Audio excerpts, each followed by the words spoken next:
숨 막히는 열기가 아프리카의 대지를 감싸고 모든 것이 정지한 듯한 오후, 이곳은 야생의 심장부, 생과 사가 한 끗 차이로 갈리는 무자비한 왕국입니다. 지금 여러분의 눈앞에는 믿을 수 없는 광경이 펼쳐지고 있습니다. 짠적짠적 갈라진 흙바닥 위 수사자 한 마리가 버티고 서 있습니다. 세월의 흔적이 역력한 흉터와 군데군데 뭉친 갈기는 그가 겪어온 치열한 삶을 증명하지만 늙고 지친 기색 속에서도 왕의 위엄은 여전히 살아 숨쉬고 있습니다. 그의 이름은 카이저, 이 사파리의 절대 군주입니다. 그리고 그 거대한 존재의 불과 몇 걸음 앞 새하얀 털을 가진 진돗개 한 마리가 땅에 바싹 엎드린 채 그를 노려보고 있습니다. 작고 앙상한 몸. 하지만 그 눈빛만큼은 결코 사자에게 뒤지지 않는 맹렬한 불꽃이 타오릅니다. 어미의 본능은 종족과 체급의 차이를 무의미하게 만들었습니다. 이 긴장감 넘치는 대치, 이 불가능해 보이는 싸움의 시작은 바로 갓 태어난 생명의 향기 때문이었습니다. 흙먼지와 뒤섞인 미세한 피냄새, 젖 냄새가 바람을 타고 사자의 코끝을 자극한 것입니다. 사자는 사냥을 하려는 것이 아닙니다. 그의 황금빛 눈동자는 포식자의 탐욕 대신 이해할 수 없는 깊고 고요한 무언가가 담겨 있습니다. 반면 진돗개, 백두는 온몸의 털을 곤두선 채 죽음을 각오한 경고를 보냅니다. 한 걸음만 더 다가온다면 이 작은 심장이 터지는 한이 있더라도 당신의 발목을 물어뜯고 말겠다고. 과연 이들의 운명은 어떻게 될까요? 적이 되어야 마땅한 두 존재의 만남은 비극으로 끝날까요? 아니면 아무도 예상치 못한 기적을 낳게 될까요? 이 모든 이야기의 서막이 지금 바로 여기에서 시작됩니다. 그러니 편안히 앉으시기 전에 잠시 시간을 내어 영상에 좋아요를 누르고 구독해주세요. 제 채널은 유산을 따라서입니다. 이제 조심스럽게 설명해 드리겠습니다. 카이저가 버티고 선 곳은 사파리에서도 가장 높은 바위 언덕 아래였습니다. 그곳은 사파리 전체를 조망할 수 있는 왕의 자리였고 누구도 감히 그의 영역을 침범하지 못했습니다. 하지만 오늘 그 신성한 영역에 이질적인 존재가 나타났습니다. 바로 진돗가의 백두였습니다. 백두는 원래 이 사파리의 소유주인 박영감과 함께 한국에서 건너온 개였습니다. 박영감의 유일한 가족이자 친구였던 백두는 낯선 아프리카 땅에서도 주인의 곁을 묵묵히 지켰습니다. 그러다 며칠 전 백두는 박영감도 모르게 자신만의 아늑한 보금자리를 찾아 새끼를 낳았습니다. 하필이면 그곳이 늙은 왕, 카이저의 영역, 바로 근처였던 것입니다. 갓 태어난 새끼들의 채취는 포식자들에게 더할 나위 없이 좋은 표적이었습니다. 특히 사파리의 다른 암사자들이나 하이에나, 무리에게는 손쉬운 먹잇감으로 여겨질 것이 분명했습니다. 백두는 그것을 본능적으로 알고 있었습니다. 그래서 단 한순간도 경계를 늦추지 않았습니다. 문제는 가장 먼저 그 냄새를 맡은 것이 바로 이 땅의 주인, 카이저였다는 점입니다. 카이저는 천천히, 아주 천천히 걸음을 옮겼습니다. 거대한 발이 땅에 닿을 때마다 먼지가 풀썩 피어올랐지만 신기하게도 거의 아무 소리도 들리지 않았습니다. 사자의 발바닥에는 두꺼운 지방질의 패드가 있어 체중을 분산시키고 소음을 흡수하여 완벽한 소리 없는 사냥을 가능하게 합니다. 이는 사자가 밀림의 왕이라는 칭호를 얻게 된 여러 이유 중 하나입니다. 하지만 지금 카이저의 움직임은 사냥을 위한 것이 아니었습니다. 그의 걸음에는 조심스러움과 함께 무언가를 확인하려는 듯한 의지가 담겨 있었습니다. 백두는 필사적으로 으르렁거렸습니다. 이빨을 다 드러내고 금방이라도 튀어나갈 듯 자세를 낮췄습니다. 하지만 카이저의 황금빛 눈동자는 조금도 흔들리지 않았습니다. 그는 백두의 경고를 무시하는 듯 혹은 아예 인식조차 못하는 듯 오직 냄새의 근원지를 향해 묵묵히 나아갔습니다. 백두의 작은 굴에서 새끼들이 어미를 찾는 낑낑거리는 소리가 미세하게 새어나왔습니다. 그 소리에 카이저의 귀가 순간 쫑긋 움직였습니다. 그의 발걸음이 마침내 멈췄습니다. 백두의 코앞! 불과 한 뼘도 되지 않는 거리였습니다. 거대한 그림자가 백두와 그녀의 굴을 완전히 뒤덮었습니다. 백두는 눈을 질끈 감았습니다. 이제 모든 것이 끝이라고 생각했습니다. 다음 순간 자신의 목덜미를 물어뜯을 날카로운 송곳니를 기다렸습니다. 하지만 예상했던 고통은 찾아오지 않았습니다. 대신 카이저의 입에서 낮고 깊은 울음소리가 흘러나왔습니다. 그것은 위협의 포효가 아니었습니다. 분노의 울음도 아니었습니다. 그 소리에는 뭐라 형용할 수 없는 슬픔과 그리움, 그리고 기묘한 호기심이 뒤섞여 있었습니다. 사파리 전체가 숨을 죽였습니다. 과연 늙은 왕은 무슨 생각을 하고 있는 것일까요? 그의 다음 행동이 어미와 새끼들의 운명을 결정지을 것입니다. 카이저의 기묘한 행동을 이해하기 위해서는 먼저 이 낡은 사파리와 그의 주인, 그리고 카이저 자신의 이야기를 알아야만 합니다. 이곳 선셋 사파리는 한때 아프리카의 작은 기적이라 불렸던 곳입니다. 한국에서 동물 사육사로 평생을 바친 박영감. 그의 본명은 박진수였지만 모두가 그를 박영감이라 불렀습니다. 그는 은퇴 후 모든 재산을 털어 머나먼 이국 땅에 자신만의 낙원을 만들었습니다. 그의 꿈은 단순했습니다. 철창에 갇힌 동물이 아닌 자연 그대로의 모습으로 자유롭게 뛰노는 동물들의 왕국을 만드는 것이었습니다. 그 초창기 선셋 사파리는 박영감의 열정과 헌신 덕분에 많은 이들의 사랑을 받았습니다. 하지만 세월은 무상했고 관광객들의 발길은 더 새롭고 화려한 곳으로 향했습니다. 이제 사파리는 박영감의 주름진 얼굴처럼 낡고 지쳐갔습니다. 페인트가 벗겨진 낡은 지프차와 삐걱거리는 관람대, 그리고 무엇보다 희망을 잃어가는 박영감의 깊은 눈빛이 사파리의 현실을 말해주고 있었습니다. 이 쇠락해가는 왕국의 왕은 바로 카이저였습니다. 카이저는 박영감이 사파리를 처음 열었을 때 밀렵꾼의 덫에 걸려 어미를 잃은 채 발견된 아기 사자였습니다. 박영감은 갓 태어난 카이저를 직접 자기 손으로 우유를 먹여 키웠습니다. 카이저에게 박영감은 아버지이자 유일한 친구였습니다. 카이저는 자라면서 다른 어떤 사자보다도 압도적인 체격과 위엄을 갖추게 되었습니다. 그의 포효소리 한 번에 사파리의 모든 동물이 숨을 죽였고 그의 황금빛 갈기는 석양을 받아 불타는 듯 빛났습니다. 그는 명실상부한 선셋 사파리의 상징이자 살아있는 전설이었습니다. 하지만 왕의 자리는 고독했습니다. 수많은 암사자와 새끼들을 거느린 프라이드의 우두머리였지만 그의 마음 한구석은 언제나 텅 비어 있었습니다. 그는 다른 사자들과 좀처럼 어울리지 않았고 대부분의 시간을 홀로 높은 바위 위에서 사파리를 내려다보며 보냈습니다. 그 모습은 마치 쇠락해가는 자신의 왕국을 지켜보는 늙은 군주의 뒷모습 같아 보는 이의 마음을 아프게 했습니다. 박영감은 그런 카이저를 볼 때마다 마치 자신의 모습을 보는 것 같아 가슴이 미어졌습니다. 그 역시 아내를 먼저 떠나보내고 자식들은 모두 도시로 나가 이 넓은 사파리에 홀로 남겨졌기 때문입니다. 그에게 남은 것은 낡은 사파리와 늙어가는 동물들, 그리고 유일한 말벗인 진돗개 백두뿐이었습니다. 백두는 박영감의 그림자처럼 항상 그의 곁을 지켰습니다. 박영감이 낡은 지프를 몰고 사파리를 순찰할 때면 백두는 늘 조수석에 앉아 바람을 맞으며 주변을 경계했습니다.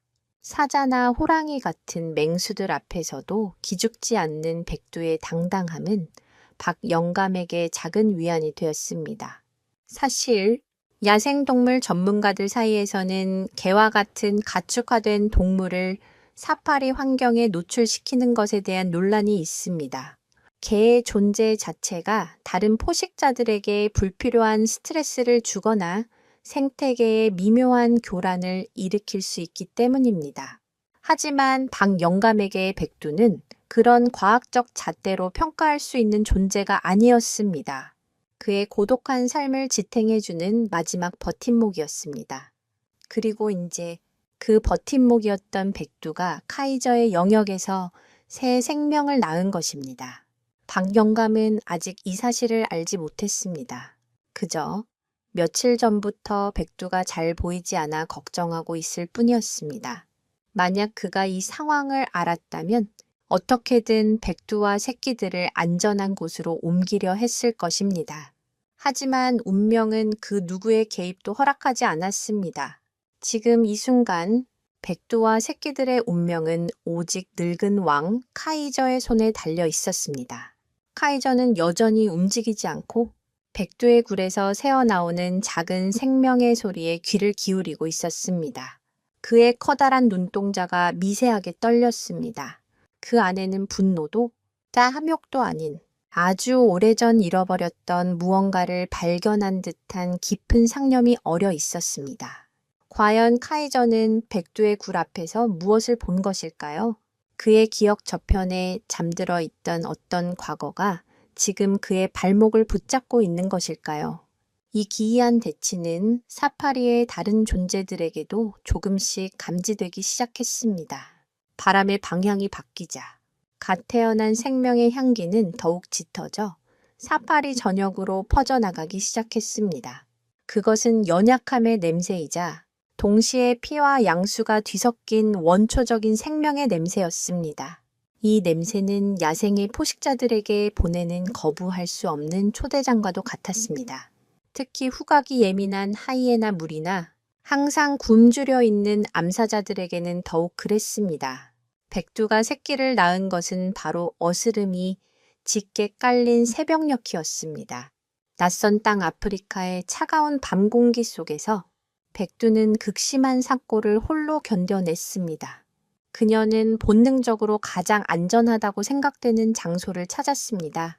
아이러니하게도 그곳은 바로 최상위 포식자인 카이저의 바위 언덕 아래 작은 흙굴이었습니다.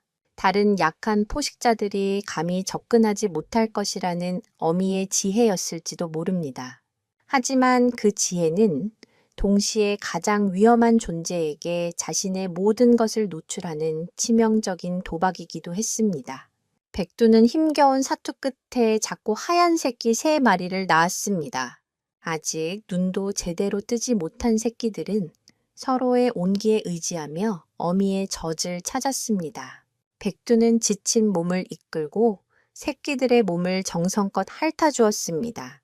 탯줄을 끊고 핏물을 닦아내고 자신의 채취를 묻혔습니다.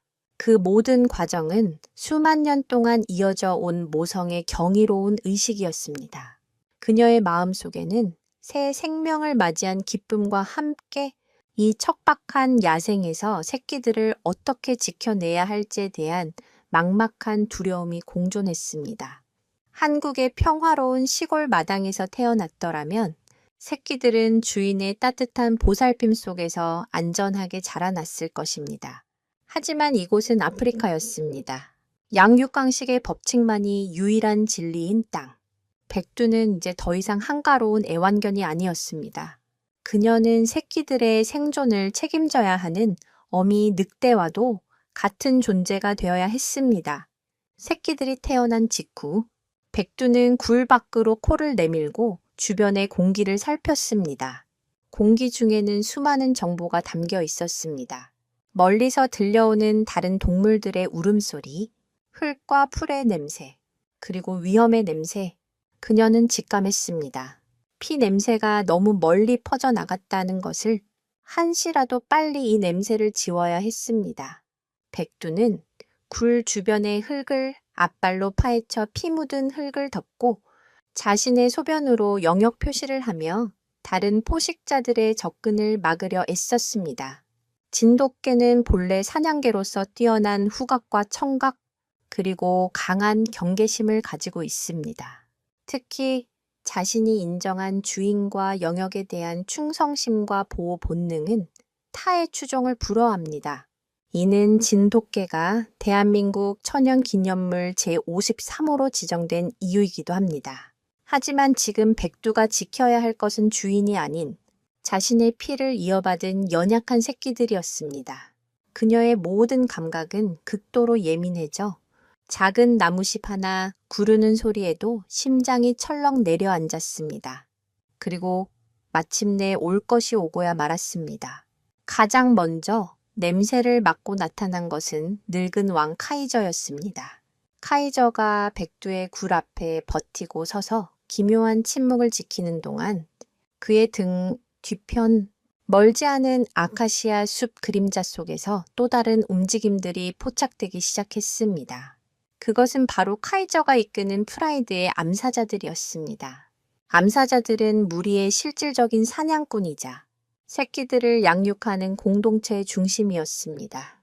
하지만 그 모성애는 지독히도 배타적이어서 자신의 혈통이 아닌 다른 새끼에게는 무자비할 정도로 냉혹했습니다. 특히 무리의 서열 다툼이나 먹이가 부족할 경우 다른 암사자의 새끼를 죽이는 일도 서슴지 않았습니다. 하물며 종이 완전히 다른 이질적인 개의 새끼는 그들에게 그저 흥미로운 장난감이거나 한입거리 간식에 불과했습니다. 암사자들은 카이저의 의중을 살피며 섣불리 다가오지 못했지만 그들의 눈은 탐욕스러운 호기심으로 번뜩이고 있었습니다. 그들은 마치 연극의 막이 오르기를 기다리는 관객처럼 왕이 이 작은 침입자들을 어떻게 처리하는지 지켜보고 있었습니다.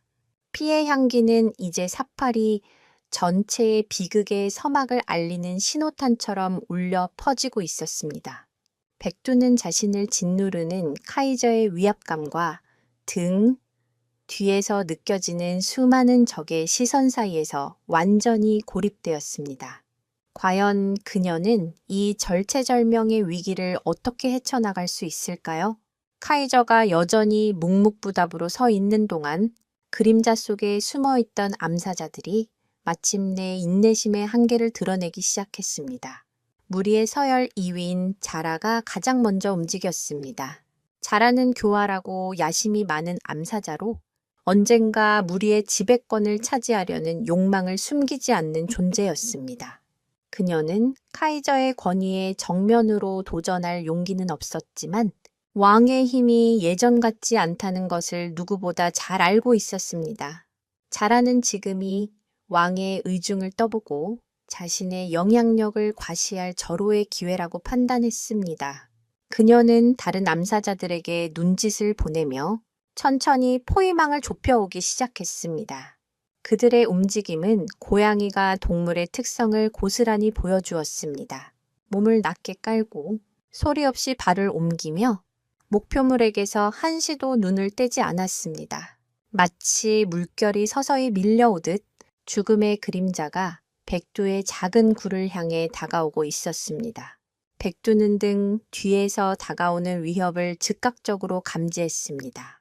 온몸의 신경이 곤두서는 것 같았습니다. 앞에는 거대한 수사자, 뒤에는 굶주린 암사자들, 그야말로 진퇴양난, 도간에 든 쥐의 신세였습니다.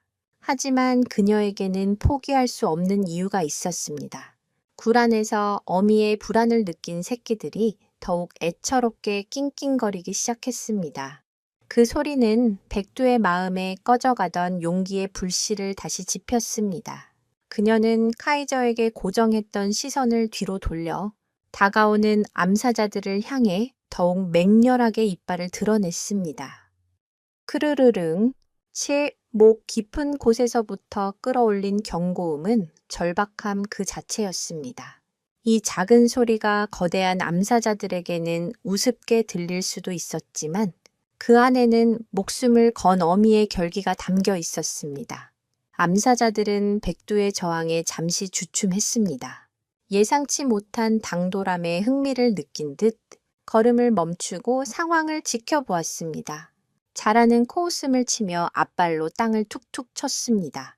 마치 내까지 게 어쩔 거냐고 조롱하는 듯한 몸짓이었습니다. 사실 사자사회에서 암사자들의 유대감은 매우 강력합니다. 그들은 함께 사냥하고 함께 새끼를 기르며 외부의 위협으로부터 무리를 지킵니다. 이러한 협력 체계는 수컷이 계속 바뀌는 와중에도 프라이드를 안정적으로 유지하는 핵심적인 역할을 합니다. 이 강력한 암사자 연합 앞에서 홀로 떨어진 작은 개 한 마리는 그야말로 바람 앞의 등불과도 같은 존재였습니다. 하지만 그들은 섣불리 공격하지 않았습니다. 왕인 카이저가 여전히 그곳에 버티고 서 있었기 때문입니다. 암사자들은 카이저의 침묵이 무엇을 의미하는지 알 수 없었습니다. 그것이 무관심인지 아니면 어떤 다른 의도가 숨겨져 있는지 가늠할 수 없었습니다. 그들은 왕의 심기를 거스르는 행동을 하고 싶지 않았습니다. 바로 그 순간 가장 호기심 많고 겁없는 어린 암사자 하나가 무리에서 살짝 빠져나와 백두의 굴 쪽으로 고개를 불쑥 내밀었습니다. 아직 사냥 기술이 서툴고 세상의 무서움을 모르는 젊은 혈기였습니다. 백두는 그 순간 망설일 틈도 없이 번개처럼 튀어나갔습니다. 으르렁거리는 소리와 함께 그녀의 작은 몸이 암사자의 코를 향해 날아들었습니다. 물론 공격이 닿지는 않았습니다. 암사자는 화들짝 놀라며 뒷걸음질 쳤고 백두는 다시 재빨리 굴 앞으로 돌아와 방어 자세를 취했습니다. 비록 닿지 않은 공격이었지만 그 안에 담긴 메시지는 분명했습니다. 죽기 전에는 결코 한 발짝도 물러서지 않겠다. 이 작은 반격은 사파리 전체에 흐르던 긴장감의 수위를 한 단계 더 끌어올렸습니다. 다른 암사자들의 눈빛이 장난기 어린 호기심에서 차가운 분노로 바뀌기 시작했습니다. 감히 미물인 가해 따위가 위대한 사자의 얼굴에 덤벼들다니 무리의 자존심이 상처를 입은 것입니다. 자라의 입가에 잔인한 미소가 번졌습니다. 이제 왕의 눈치를 볼 필요가 없어졌습니다. 저 개의 버릇을 고쳐놓을 완벽한 명분이 생긴 것입니다. 그림자 속에 있던 암사자들이 일제히 몸을 일으켰습니다. 과연 백두는 이 압도적인 위협에 맞서 새끼들을 지켜낼 수 있을까요? 그리고 이 모든 것을 지켜보던 늙은 왕 카이저는 언제까지 침묵을 지킬 것인가? 암사자들의 분노가 임계점에 다다른 순간 백두는 선택의 여지가 없음을 깨달았습니다. 도망칠 곳도 도움을 청할 곳도 없었습니다. 그녀의 등 뒤에는 이제 막 세상의 빛을 본 세 개의 작은 심장이 뛰고 있었습니다. 그것이 그녀가 가진 세상의 전부였습니다. 백두는 결심했습니다. 싸우다 죽을지언정 새끼들이 무력하게 죽어가는 모습을 지켜보지는 않겠다고 그녀는 땅에 더욱 낮게 몸을 숙였습니다. 근육은 활시위처럼 팽팽하게 긴장했고 온 신경은 다가오는 적들의 움직임 하나하나에 집중되었습니다. 그녀의 귓께는 새끼들의 애처로운 울음소리와 자신의 심장이 미친 듯이 울리는 소리만이 가득했습니다. 세상의 모든 소음이 사라지고 오직 생존을 위한 본능만이 남아 그녀의 몸을 지배했습니다. 가장 먼저 달려든 것은 아까 백두에게 망신을 당했던 그 어린 암사자였습니다. 자존심을 회복하려는 듯 성급하고 거친 움직임으로 백두를 덮치려 했습니다. 하지만 백두는 이미 예측하고 있었습니다. 그녀는 암사자가 앞발을 휘두르는 순간 옆으로 몸을 날렵하게 피했습니다. 거대한 발톱이 허공을 가르는 소리가 섬뜩하게 울렸습니다. 피하는데 그치지 않고 백두는 몸을 돌려 암사자의 뒷다리를 향해 맹렬하게 짖으며 달려들었습니다. 물론 그녀의 이빨이 두꺼운 사자의 가죽을 뚫을 수는 없었지만 그 기습적인 방역은 암사자를 당황하게 하기에 충분했습니다. 진돗개는 본래 대형 멧돼지 사냥에도 동원될 만큼 놀라운 용맹함과 지능적인 싸움 기술을 가지고 있습니다. 상대의 약점을 집요하게 파고들고 민첩한 움직임으로 공격을 회피하며 상대를 지치게 만드는 것이 바로 진돗개의 사냥 방식입니다. 지금 백두는 그 사냥 본능을 생존을 위해 처절하게 사용하고 있었습니다. 하지만 상대는 한 마리가 아니었습니다. 어린 암사자가 주춤하는 사이 교활한 자라를 포함한 다른 2마리의 암사자가 좌우에서 동시에 협공에 들어왔습니다. 완벽한 사냥 대형이었습니다. 한쪽에서 주의를 끌면 다른 쪽에서 치명타를 날리는 사자 무리의 전형적인 사냥 전술이었습니다. 백두는 이제 피할 곳이 없었습니다. 그녀는 굴 입구를 등지고 서서 세 방향에서 다가오는 죽음의 그림자를 모두 마주해야 했습니다. 그 순간 백두의 머릿속에 스쳐 지나간 것은 한국에 두고 온 따뜻한 집도 매일 자신을 아껴주던 박영감의 얼굴도 아니었습니다. 오직 굴 안에서 떨고 있을 새끼들의 모습뿐이었습니다. 어미의 위대한 용기는 바로 그 연약한 존재들로부터 나오는 것이었습니다. 백두는 더 이상 으르렁거리거나 짖지 않았습니다. 대신 모든 힘을 응축하여 침묵 속에서 적을 노려보았습니다. 그 고요함은 오히려 더 큰 위압감을 자아냈습니다. 암사자들도 섣불리 마지막 일격을 가하지 못하고 백두와 아슬아슬한 거리를 유지한 채 서로 눈치만 살폈습니다. 바로 그때였습니다. 백두의 등 뒤, 굴 안에서 가장 작고 약한 새끼 한 마리가 비틀거리며 밖으로 기어나오기 시작했습니다. 어미의 위기를 감지한 것인지 아니면 그저 어미의 품이 그리웠던 것인지 알 수 없었습니다. 눈도 제대로 뜨지 못한 새끼는 앞뒤를 분간하지 못한 채 거대한 암사자들이 버티고 서 있는 방향으로 아장아장 걸어 나왔습니다. 그 모습에 암사자들의 시선이 일제히 쏠렸습니다.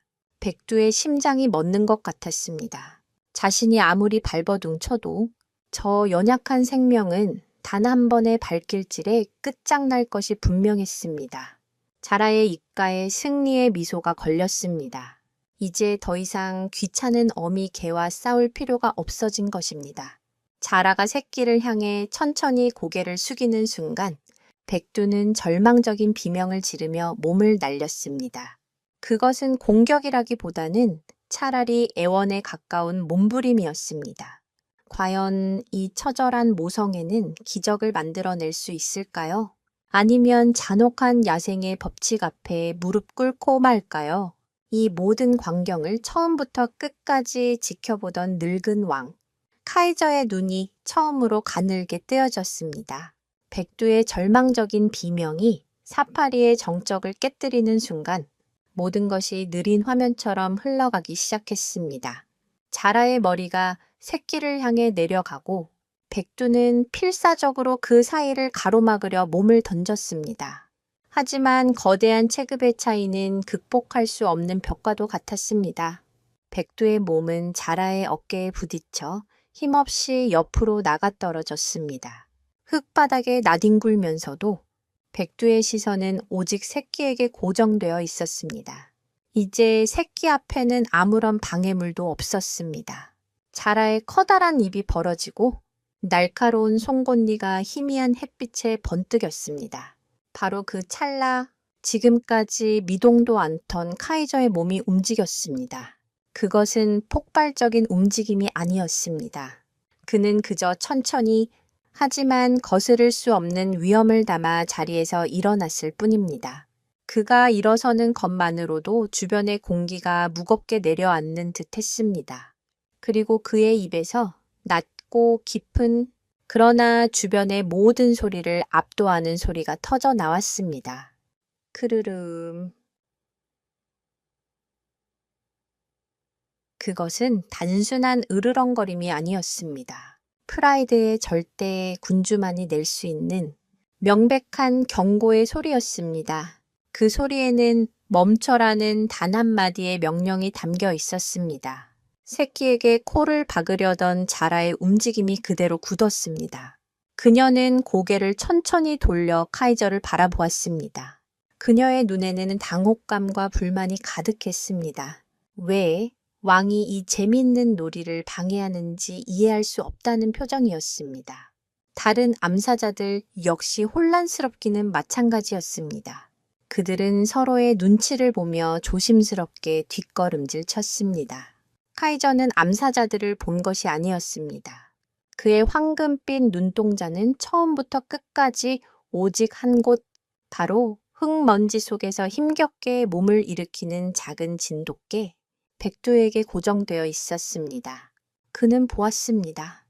자신의 거대한 몸집 앞에서도 한치의 물러섬 없이 새끼들을 지키려 했던 그 작은 생명체의 투지를 그는 느꼈습니다. 종족과 크기를 초월한 세상 모든 어미가 가진 위대한 모성애의 무게를 카이저의 마음속 깊은 곳, 아주 오래전부터 굳게 닫혀있던 문이 아주 조금 삐걱거리며 열리는 듯한 느낌이 들었습니다. 그 문틈으로 스며들어온 것은 연민과 존중, 그리고 자신도 미처 깨닫지 못한 기묘한 동질감이었습니다. 카이저는 백두를 향해 천천히 걸음을 옮겼습니다. 암사자들은 왕의 움직임에 길을 터주며 고개를 숙였습니다.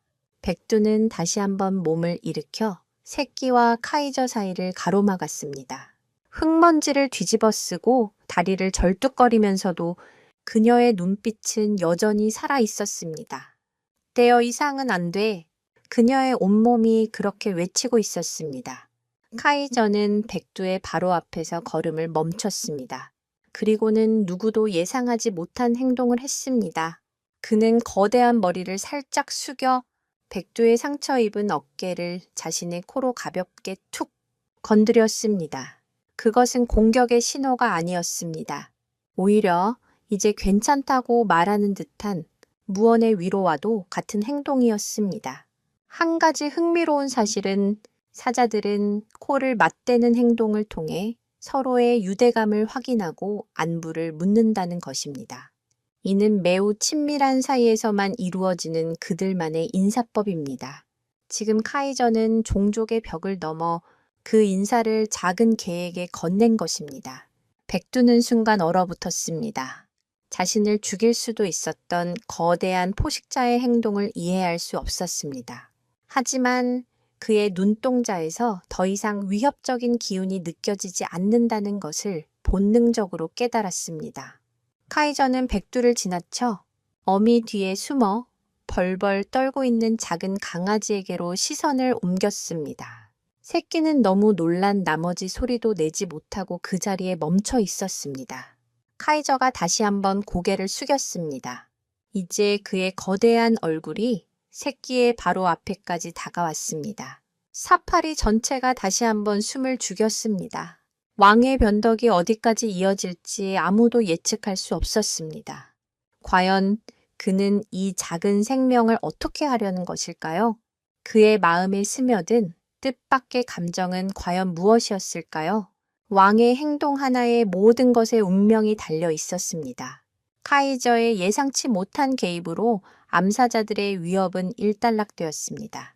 자라와 다른 암사자들은 왕의 의중을 거스를 수 없다는 것을 깨닫고 아쉬움과 불만이 가득한 눈빛으로 슬금슬금 물러나기 시작했습니다.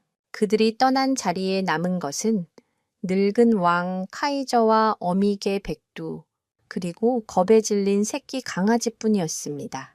사파리에는 다시 어색하고 무거운 침묵이 흘렀습니다. 백두는 여전히 긴장을 풀지 못한 채 카이저와 자신의 새끼 사이에서 어쩔 줄 몰라 했습니다.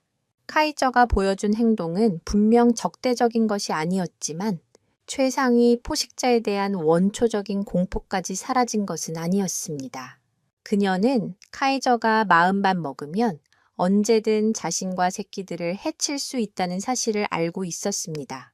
시간이 조금 흐르자 굴 안에 숨어있던 나머지 2마리의 새끼들도 조심스럽게 고개를 내밀기 시작했습니다. 바깥의 소란이 잦아들고 어미의 익숙한 채취가 느껴지자 안심이 되었던 모양입니다. 새끼들은 아직 세상의 위험을 알지 못했습니다. 그들에게 세상은 곧 어미의 품이었고 어미 곁은 가장 안전한 곳이었습니다. 3마리의 강아지들은 뒤뚱거리며 굴 밖으로 나와 어미의 다리에 매달리며 젖을 찾기 시작했습니다. 백두는 그런 새끼들을 핥아주면서도 온 신경은 여전히 카이저에게 쏠려 있었습니다. 카이저는 그저 몇 걸음 떨어진 곳에 조용히 엎드려 그 광경을 지켜볼 뿐이었습니다. 마치 오랜 세월 동안 잊고 있던 평화로운 풍경을 감상하는 듯 그의 황금빛 눈에는 깊이를 알 수 없는 감정이 서려 있었습니다. 새끼들 중 유독 몸집이 작고 호기심이 많은 녀석이 있었습니다. 다른 형제들이 어미 곁에서 떨어지지 않으려는 것과 달리 그 녀석은 주변의 모든 것에 관심이 많았습니다. 바람에 흔들리는 풀잎, 날아다니는 작은 벌레, 그리고 저 멀리 산처럼 앉아있는 거대한 황금빛 생명체까지 그 작은 강아지의 눈에 비친 카이저의 모습은 두려움의 대상이 아니었습니다. 그저 크고 신기한 한번 만져보고 싶은 새로운 장난감처럼 보였을지도 모릅니다. 강아지들은 태어난 직후 약 2주간은 눈과 귀가 닫혀 있지만 그 후 시각과 청각이 발달하기 시작하면 폭발적인 호기심을 보입니다.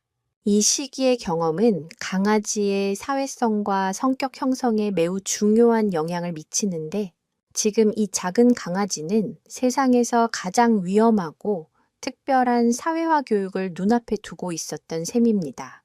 어미 백두가 다른 새끼들에게 젖을 물리느라 잠시 한눈을 판 사이 이 호기심 많은 막내 강아지가 중대한 사고를 치고 말았습니다. 녀석은 뒤뚱거리는 걸음으로 어미의 품을 벗어나 성큼성큼 카이저를 향해 걸어가기 시작했습니다. 짧은 다리로 아장아장 걸어가는 모습은 위태롭기 짝이 없었습니다. 백두가 그 사실을 깨닫고 경악하며 달려가려 했을 때는 이미 늦었습니다. 작은 강아지는 어느새 카이저의 거대한 앞발, 바로 앞까지 도달해 있었습니다. 녀석은 고개를 들어 자신을 내려다보는 거대한 얼굴을 올려다보았습니다. 그리고는 마치 친구를 만난 것처럼 반갑다는 듯 꼬리를 살랑살랑 흔들기 시작했습니다. 갓 태어난 강아지의 순진무구함이 만들어낸 세상에서 가장 아슬아슬한 장면이었습니다. 백두의 심장이 철렁 내려앉았습니다. 박 영감과 다른 사육사들 역시 멀리서 망원경으로 이 광경을 지켜보며 손에 땀을 쥐었습니다. 카이저는 지금껏 자신의 영역에 들어온 그 어떤 생명체도 용납한 적이 없었습니다. 아주 작은 들쥐 한 마리조차 그의 심기를 거스르면 그 자리에서 목숨을 잃었습니다. 그런데 지금 손바닥만 한 강아지가 그의 턱 밑에서 재롱을 부리고 있는 것입니다. 카이저는 미동도 없이 작은 생명체를 내려다 보았습니다. 그의 콧구멍이 벌름거렸습니다. 녀석에게서 나는 젖비린내와 어미개의 채취, 그리고 연약한 생명의 냄새를 남김없이 빨아들였습니다.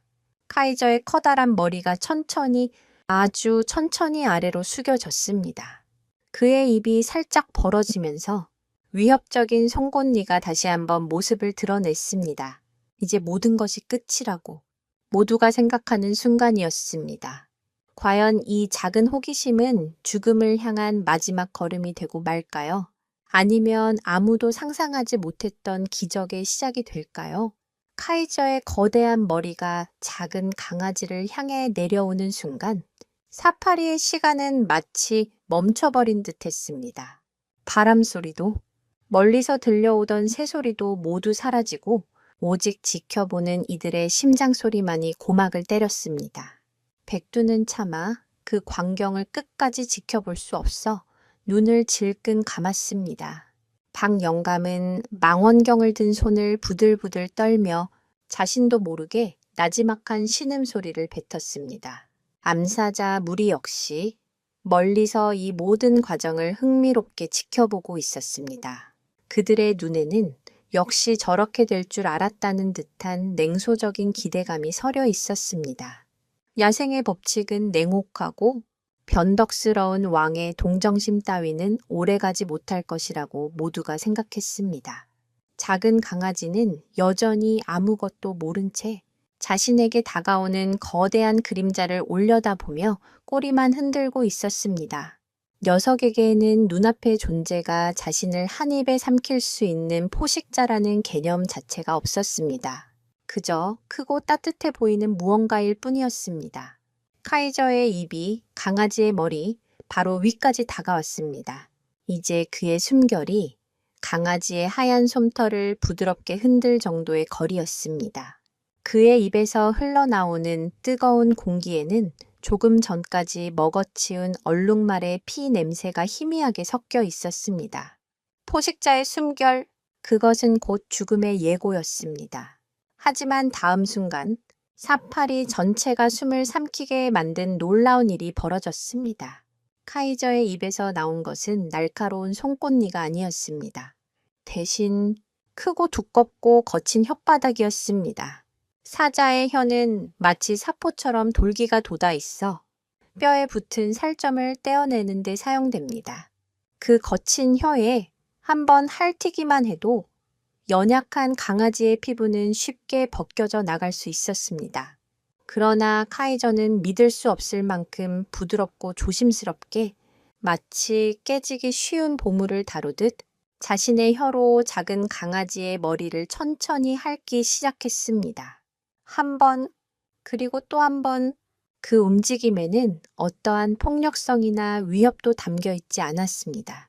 오직 따뜻하고 다정한 마치 어미가 새끼를 핥아주는 듯한 깊은 애정만이 느껴졌습니다. 강아지는 갑작스러운 축축함에 놀란 듯 잠시 움찔했지만 이내 그 거칠면서도 따뜻한 감촉이 좋은지 카이저의 턱에 제 몸을 비비기 시작했습니다.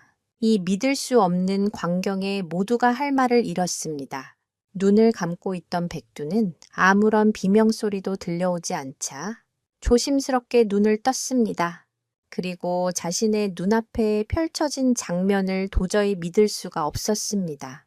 맹수 중의 맹수, 이 땅의 절대 군주인 사자가 자신의 새끼를 핥아주고 있는 모습, 그것은 이 세상의 그 어떤 논리로도 설명할 수 없는 기적이었습니다.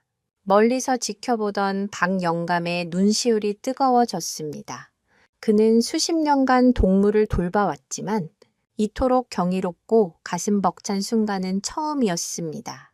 냉소적으로 지켜보던 암사자들조차 당혹감을 감추지 못했습니다. 왕의 행동은 그들의 상식을 완전히 벗어나는 것이었습니다. 카이저의 행동은 단순한 호기심이나 변덕이 아니었습니다. 그의 눈빛은 아주 먼 과거에 어느 한 지점을 향해 있었습니다. 그는 작은 강아지를 핥아주면서 마치 오래전 잃어버렸던 자신의 새끼를 떠올리는 듯 했습니다.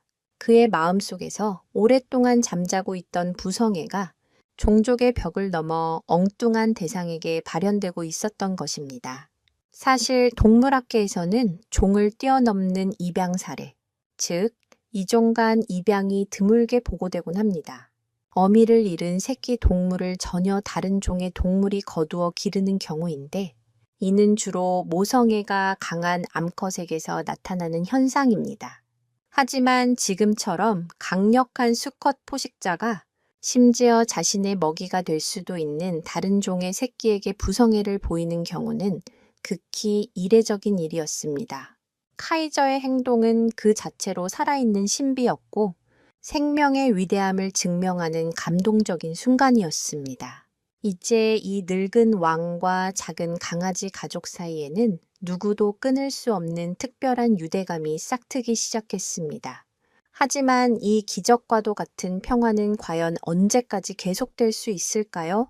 왕의 변화를 탐탁지 않게 여기는 그림자들이 사파리 곳곳에 도사리고 있었습니다.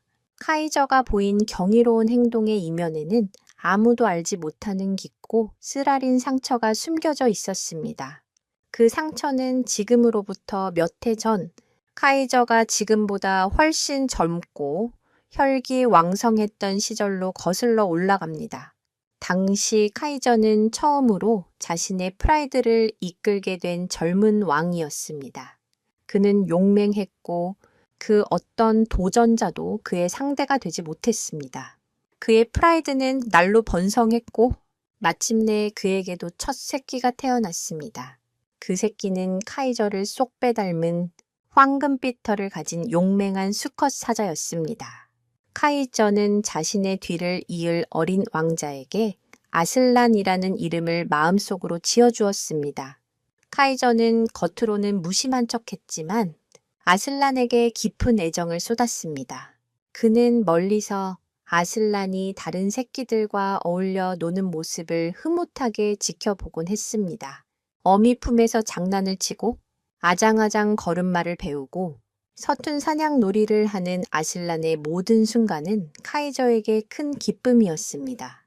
수사자는 보통 새끼 양육에 직접적으로 관여하지 않는다고 알려져 있습니다. 새끼를 돌보는 것은 주로 암사자들의 몫입니다. 하지만 수사자의 가장 중요한 역할은 바로 외부의 위협으로부터 프라이드 전체, 특히 연약한 새끼들을 지키는 것입니다. 채색 떠돌이 수사자나 하이에나 무리로부터 영역을 지키는 것이 바로 수사자의 존재 이유이자 새끼들의 생존과 직결되는 문제입니다. 카이저는 그 누구보다도 충실하게 자신의 임무를 수행했습니다.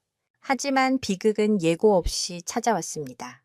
건기가 길어지면서 사파리의 먹이가 급격하게 줄어들었습니다. 동물들은 물과 먹이를 찾아 먼 곳으로 이동했고 카이저의 프라이드 역시 굶주림에 시달려야 했습니다. 굶주림은 포식자들을 더욱 난폭하고 무모하게 만들었습니다. 어느 날 밤 카이저가 영역 순찰을 나간 사이 거대한 하이에나 무리가 카이저의 프라이드를 기습했습니다. 수가 훨씬 많았던 하이에나들은 암사자들의 방어선을 뚫고 새끼들이 있는 곳까지 침입했습니다. 뒤늦게 소식을 듣고 달려온 카이저가 미친 듯이 포효하며 하이에나들을 쫓아냈을 때는 이미 돌이킬 수 없는 일이 벌어진 후였습니다. 어린 왕자 아슬란이 차가운 주검으로 발견된 것입니다. 아직 차에 피어보지도 못한 작은 생명은 하이에나들의 잔혹한 공격에 처참하게 찢겨 있었습니다. 카이저는 자신의 새끼를 지키지 못했다는 엄청난 충격과 죄책감에 빠졌습니다. 그는 며칠 동안 아무것도 먹지 않고 오직 아슬란의 곁을 지켰습니다. 그의 슬픔에 찬 포효는 밤새도록 사파리에 울려 퍼졌고 그 소리를 듣는 모든 동물이 함께 슬퍼하는 듯 했습니다. 그날 이후 카이저는 변했습니다. 그는 이전보다 더욱 과묵하고 고독한 왕이 되었습니다. 그는 더 이상 다른 새끼들에게 눈길을 주지 않았고 프라이드와 어울리는 대신 홀로 높은 바위 위에서 시간을 보냈습니다.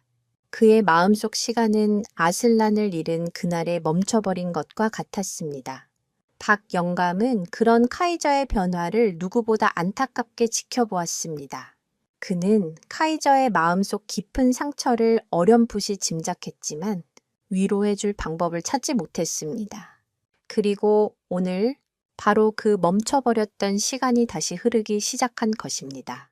카이저의 눈앞에 나타난 작고 연약한 강아지 새끼, 어미의 품을 벗어나 겁없이 자신에게 다가오던 그 순진무구한 모습에서 카이저는 오래전 잃어버렸던 아들, 아슬란의 그림자를 보았습니다. 종은 달랐지만 그 안에 담긴 생명의 연약함과 순수함은 다르지 않았습니다. 카이저가 강아지를 핥아준 것은 단순한 동정이나 호기심이 아니었습니다. 그것은 아들에게 미처 다해주지 못했던 부성애의 표현이자 과거의 상처를 치유하려는 무의식적인 몸부림이었습니다. 그는 강아지를 통해 죽은 아들을 다시 만났고 지켜주지 못했던 과거의 죄책감을 씻어낼 기회를 얻은 것인지도 모릅니다. 이제 카이저에게 백두의 가족은 더 이상 귀찮은 침입자가 아니었습니다. 그들은 늙은 왕의 텅 빈 마음에 다시 온기를 불어넣어준 소중한 존재가 되었습니다. 하지만 이 애틋한 관계가 과연 사파리의 다른 포식자들에게도 이해받을 수 있을까요? 왕의 숨겨진 상처가 치유되는 동안 새로운 위협의 그림자가 서서히 모습을 드러내고 있었습니다. 카이저의 마음속에 작은 강아지들이 특별한 존재로 자리 잡으면서 사파리의 권력 구도에 미묘한 변화의 바람이 불기 시작했습니다.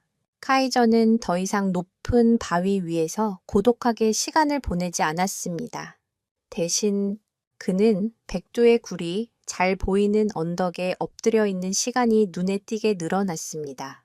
그는 직접적으로 나서지는 않았지만 마치 보이지 않는 수호신처럼 백두와 새끼들의 주변을 맴돌며 그들을 지켰습니다. 그의 존재감 하나만으로도 굶주린 하이에나나 자칼 같은 하위 포식자들은 감히 굴 근처에 얼씬도 하지 못했습니다. 그의 황금빛 눈동자가 번뜩이는 한 그곳은 사파리에서 가장 안전한 성격이 되었습니다.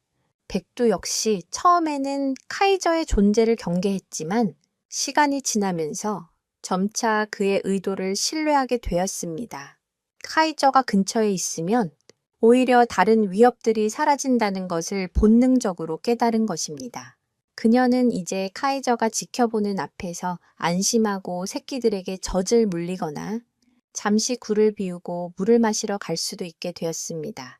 믿을 수 없는 일이었지만 진돗개 어미와 사자 왕 사이에는 말없는 신뢰와 기묘한 동맹 관계가 형성되고 있었습니다. 때로는 카이저가 사냥한 먹이의 일부를 백두의 굴 근처에 툭 던져놓고 가기도 했습니다. 새끼를 낳고 젖을 물리느라 쇠약해진 백두를 위한 그의 서툰 배려였습니다.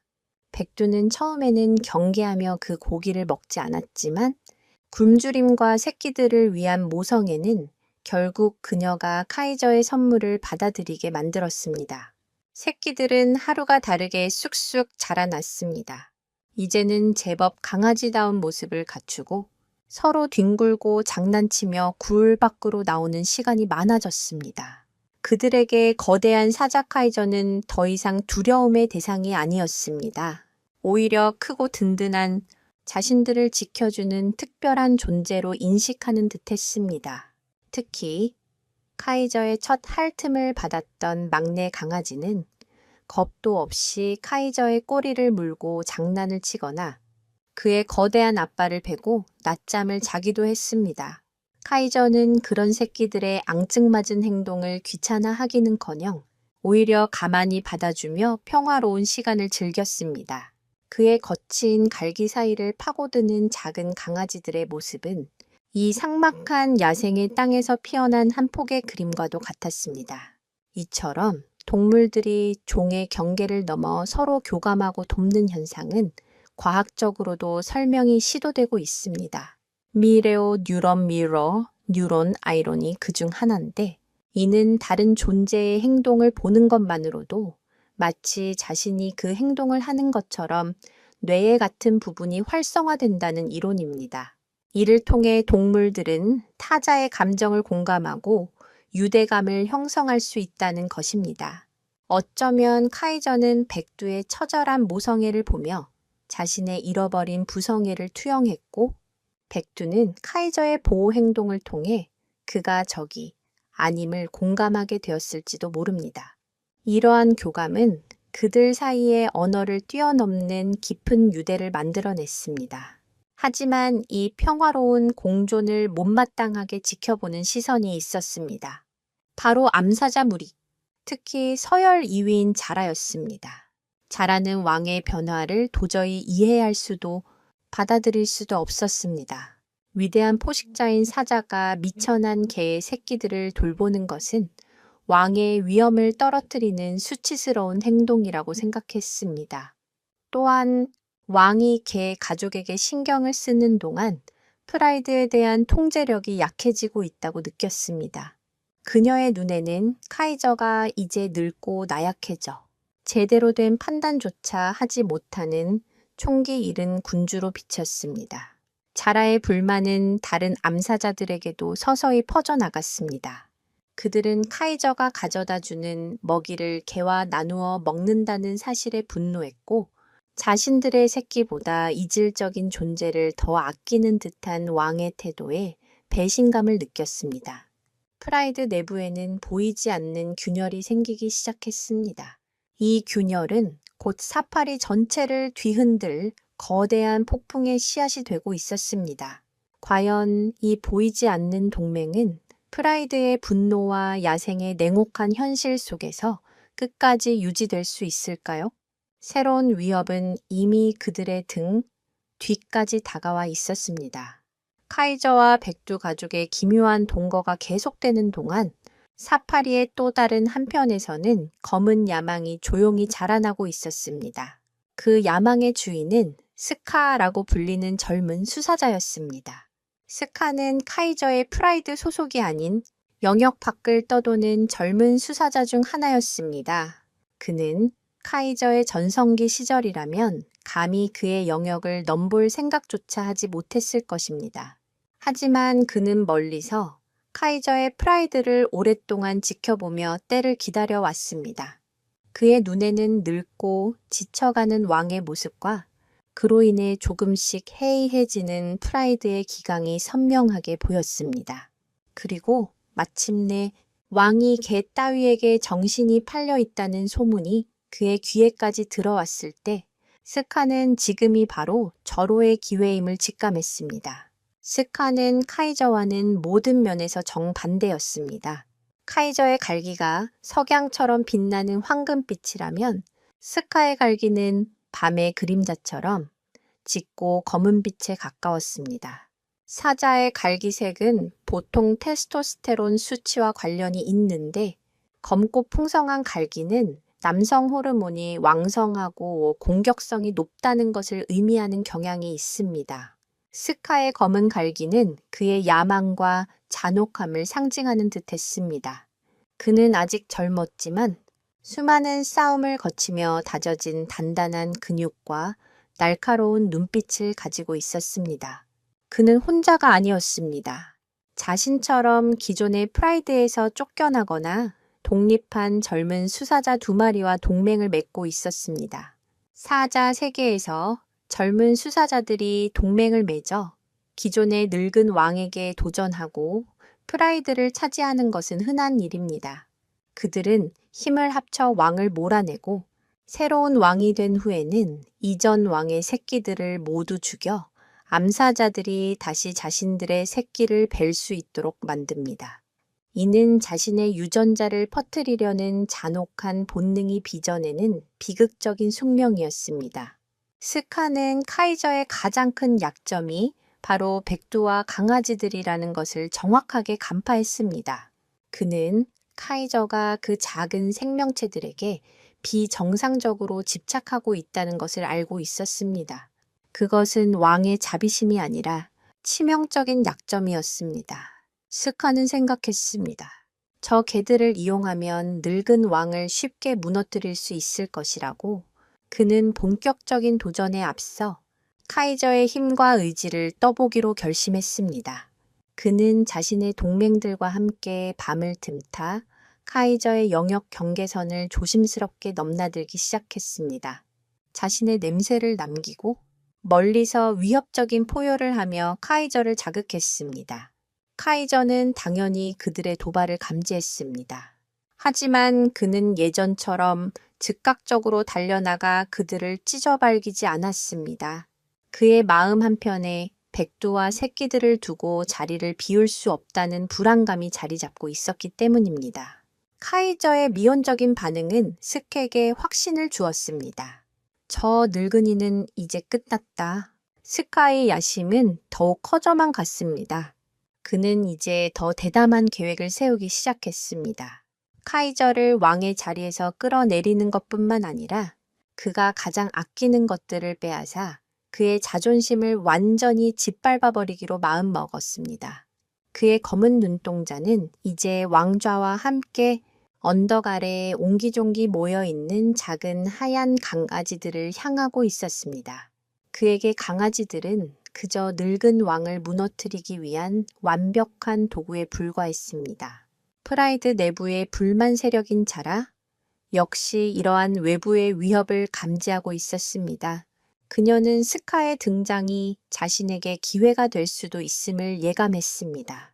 어쩌면 저 젊은 도전자와 손을 잡고 늙은 왕을 몰아낼 수도 있을 것이라고 사파리 내부와 외부의 위협이 서서히 결합하며 거대한 음모의 소용돌이가 백두와 새끼들을 향해 휘몰아치기 시작했습니다. 과연 늙은 왕 카이저는 자신의 소중한 것들을 지켜내기 위해 마지막 힘을 짜낼 수 있을까요? 아니면 젊고 잔혹한 도전자의 야망 앞에 무릎 꿇고 모든 것을 잃게 될까요? 운명의 시간이 시시각각 다가오고 있었습니다. 스카의 야망은 더 이상 숨길 수 없는 단계에 이르렀습니다. 그는 이제 단순한 도발을 넘어 카이저의 왕국에 피로 물든 선전포고를 날리기로 결심했습니다. 그의 첫 번째 목표는 카이저의 힘의 원천이자 프라이드의 기반인 사냥 영역을 교란시키는 것이었습니다. 스카와 그의 동맹들은 밤의 어둠을 틈타 카이저의 영역 깊숙이 침투했습니다. 그리고 그곳에서 한가로이 풀을 뜯고 있던 늙은 물소 한 마리를 사냥했습니다. 그들은 물소를 죽인 후 먹이를 다 먹지도 않고 그 자리에 방치해 두었습니다. 대신 물소의 시체 주변에 자신들의 소변과 분비물로 강력한 영역 표시를 남겼습니다. 이것은 단순한 사냥이 아니었습니다. 이제 이곳은 우리의 사냥터다라고 선언하는 명백한 침략 행위이자 왕에 대한 참을 수 없는 모욕이었습니다. 다음 날 아침, 물소의 시체를 발견한 암사자들은 경악했습니다. 자신들의 영역 가장 안전한 곳에서 외부의 수사자들이 버젓이 사냥을 하고 갔다는 사실은 프라이드의 자존심에 큰 상처를 입혔습니다. 특히 야심가인 자라는 이 사건을 빌미로 카이저의 리더십에 대한 불만을 공공연하게 터뜨리기 시작했습니다. 왕께서 저 미물인 개들에게 정신이 팔려 있는 동안 우리의 영토가 저런 불황자들에게 짓밟히고 있다. 이러다간 우리 새끼들마저 안전을 보장받을 수 없게 될 것이다. 그녀의 선동은 다른 암사자들의 불안감을 자극했고 프라이드 내의 불신은 극에 달했습니다.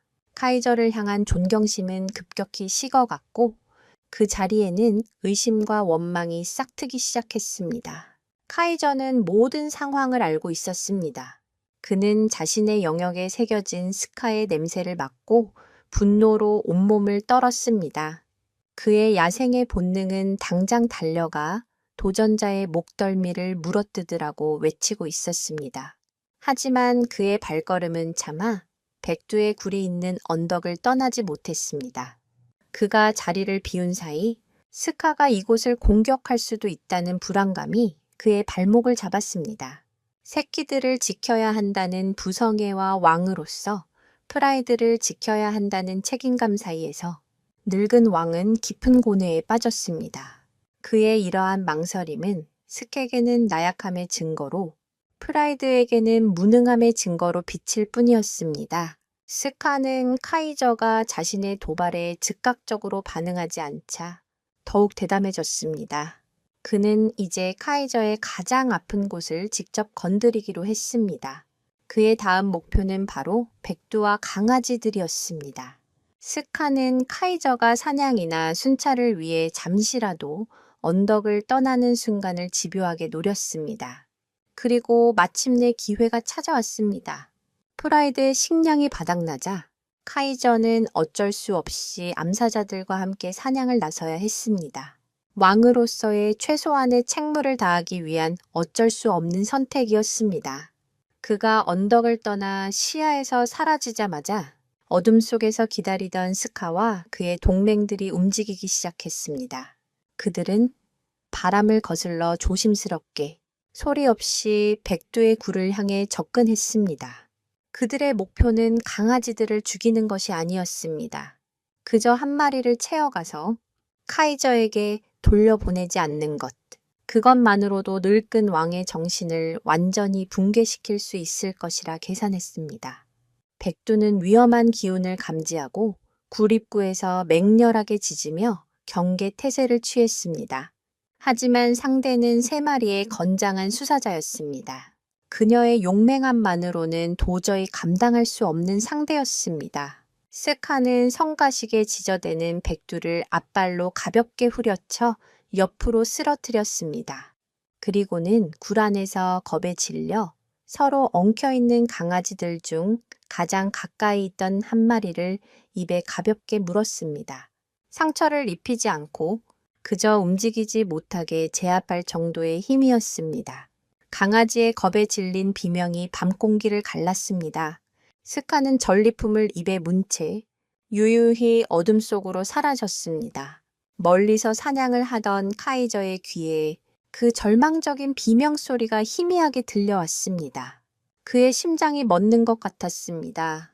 과연 카이저는 새끼를 되찾고 왕의 자존심을 회복할 수 있을까요? 피의 선전포고는 이제 돌이킬 수 없는 전쟁의 서막을 열었습니다. 강아지의 비명소리가 들려온 순간 사냥에 집중하고 있던 카이저의 모든 동작이 멈췄습니다. 그의 황금빛 눈동자가 소리가 들려온 방향, 바로 백두의 굴이 있는 언덕 쪽으로 향했습니다. 그의 온몸의 근육이 분노로 부풀어 올랐고 목에서는 땅이 울리는 듯한 깊은 포효가 터져 나왔습니다. 함께 사냥하던 암사자들조차 그 분노에 서린 포효에 겁을 먹고 주춤거릴 정도였습니다.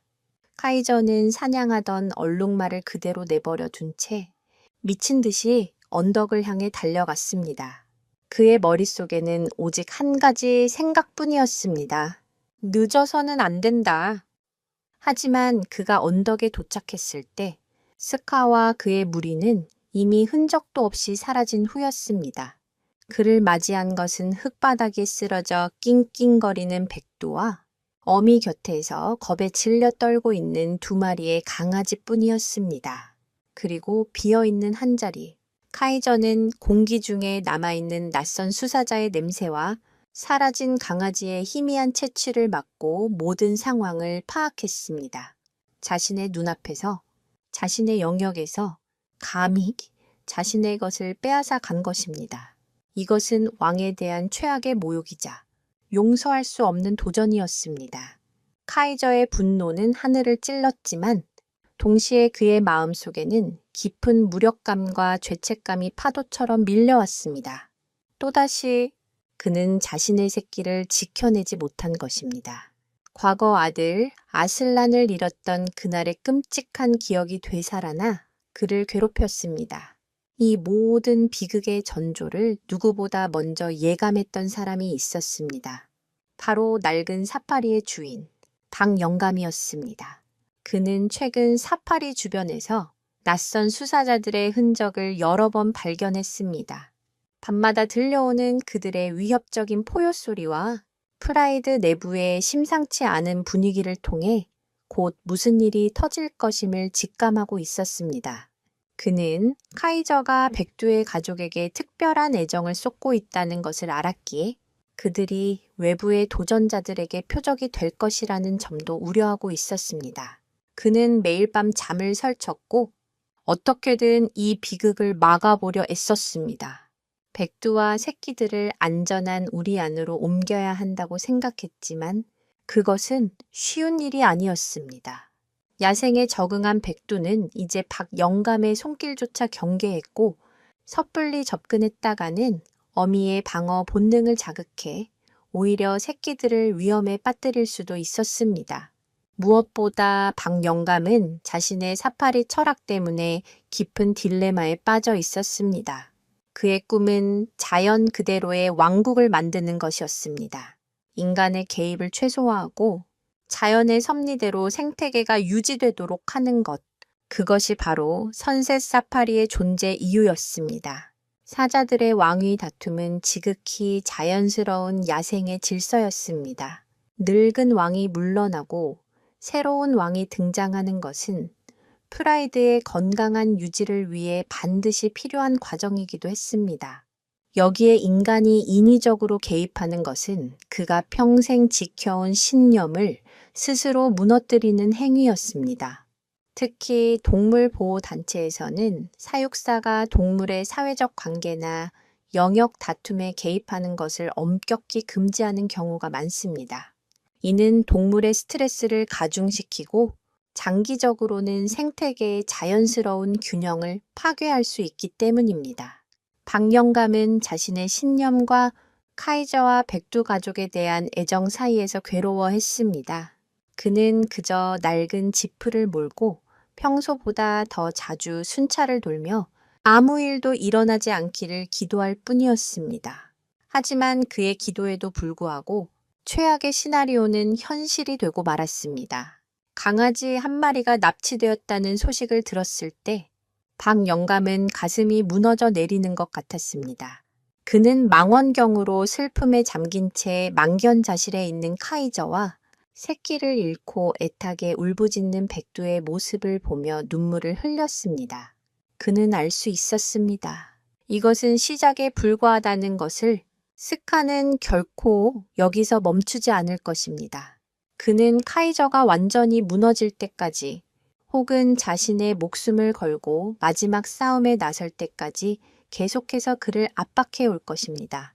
사파리에는 폭풍이 몰아치기 직전에 무겁고 고요한 공기가 감돌았습니다. 이제 피할 수 없는 마지막 결전의 시간이 다가오고 있었습니다. 과연 박 영감은 끝까지 방관자로 남을 것인가?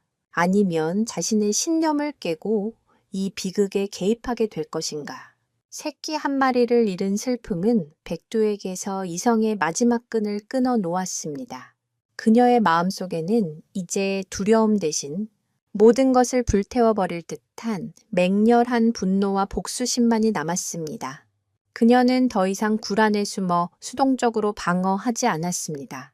대신 남은 2마리의 새끼를 굴 가장 깊은 곳에 숨겨둔 채 마치 영역을 지키는 굶주린 늑대처럼 언덕 주변을 끊임없이 맴돌았습니다.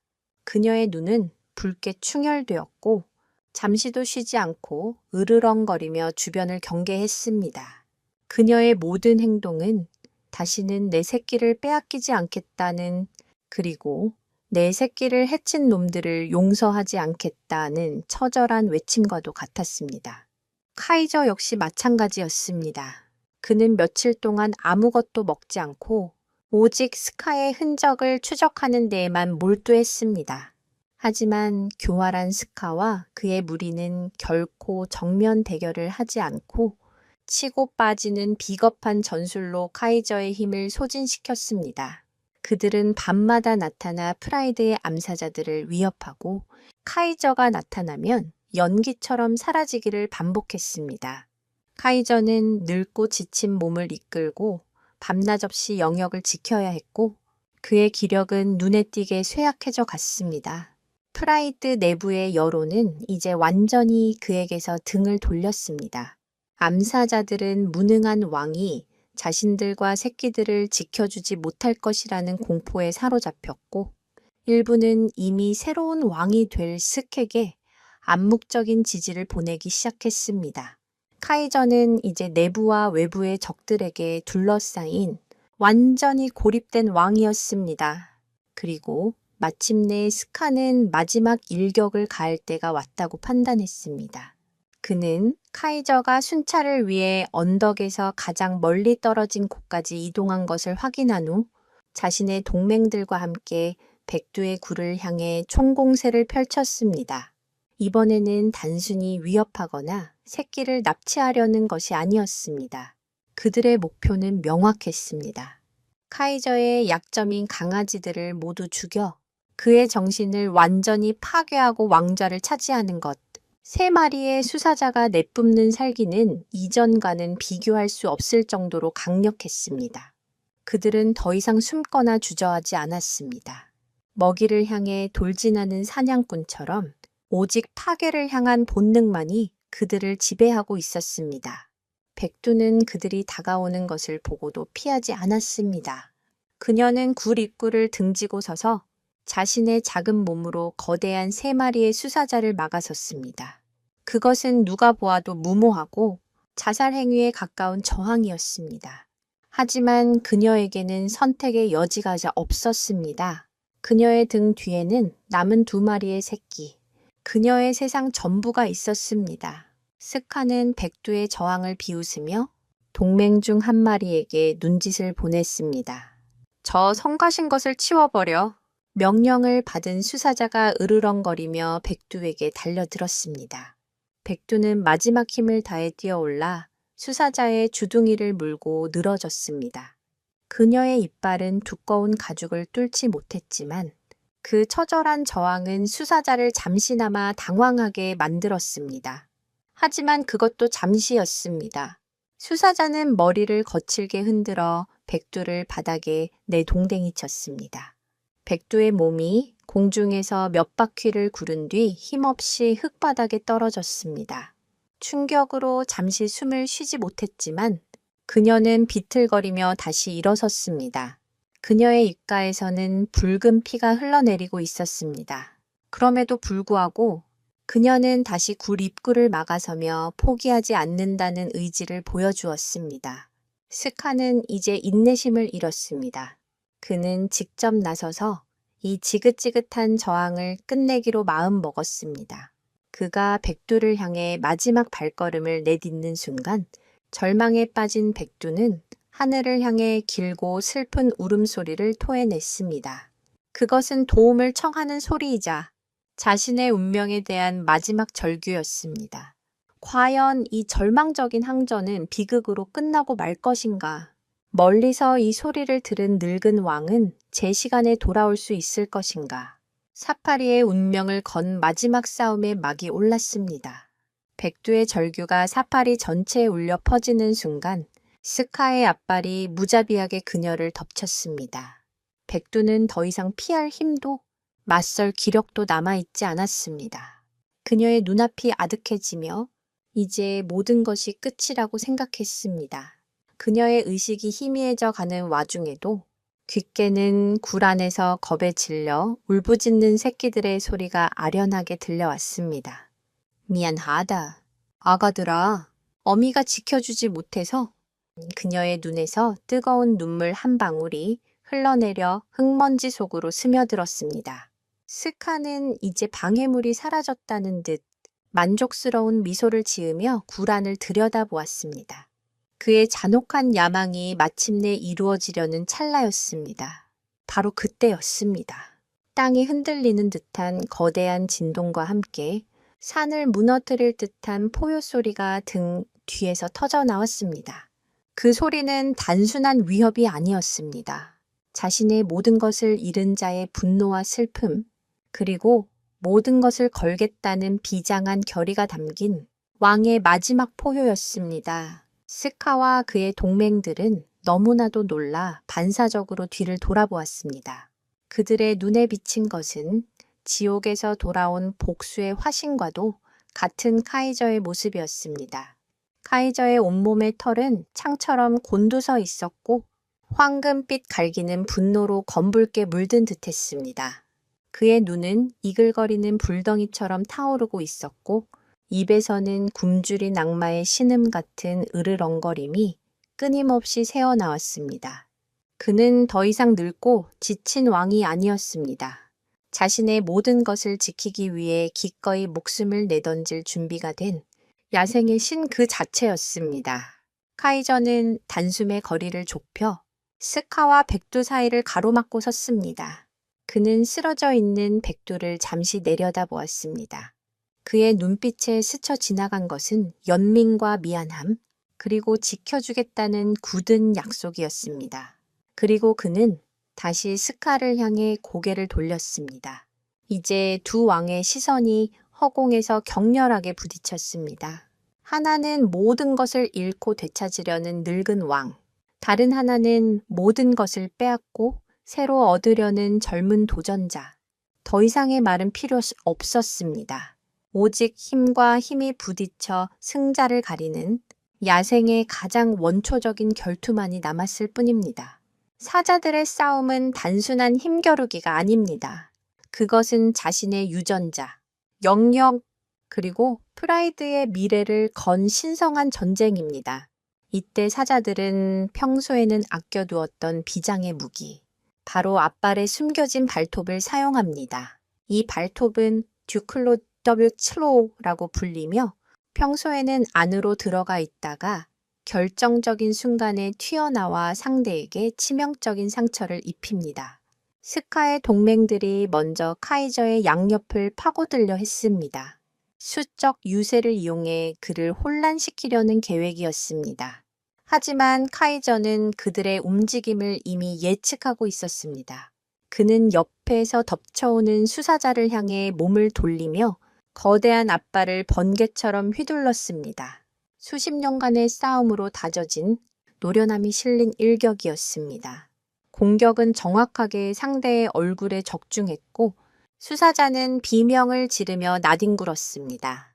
그 틈을 놓치지 않고 카이저는 스카를 향해 직접 돌진했습니다. 두 거대한 몸이 허공에서 부딪히며 쿵 하는 둔탁한 소리를 냈습니다.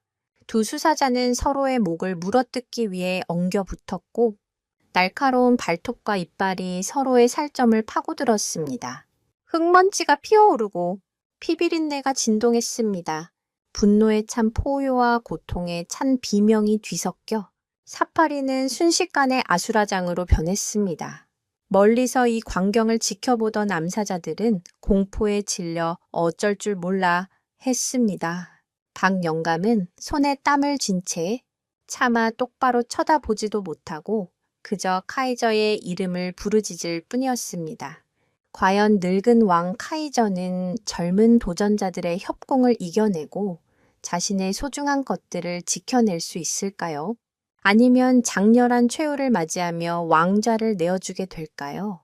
사파리의 운명을 건 최후의 결전, 그 승자는 과연 누가 될 것인가? 이제 이야기는 가장 극적인 순간에 도달했습니다. 늙은 왕은 자신의 모든 것을 걸고 마지막 싸움에 나섰고 그의 편에는 아무도 없습니다. 오직 그의 뒤에서 떨고 있는 작은 강아지들과 그를 믿고 기다리는 어미 개뿐입니다. 젊고 강력한 3마리의 수사자를 상대로 과연 그는 기적을 만들어낼 수 있을까요? 아니면 이것이 그의 마지막 불꽃이 될까요? 다음 영상에서는 이 처절한 싸움의 결말과 그 이후 사파리에 찾아온 놀라운 변화에 대해 이야기해 드리겠습니다. 왕의 마지막 투쟁이 어떤 결과를 낳았을지 궁금하시다면 다음 편을 절대 놓치지 마세요. 이들의 운명은 과연 어떻게 될까요? 여러분의 생각은 어떠신가요? 댓글로 여러분의 예상을 남겨주세요.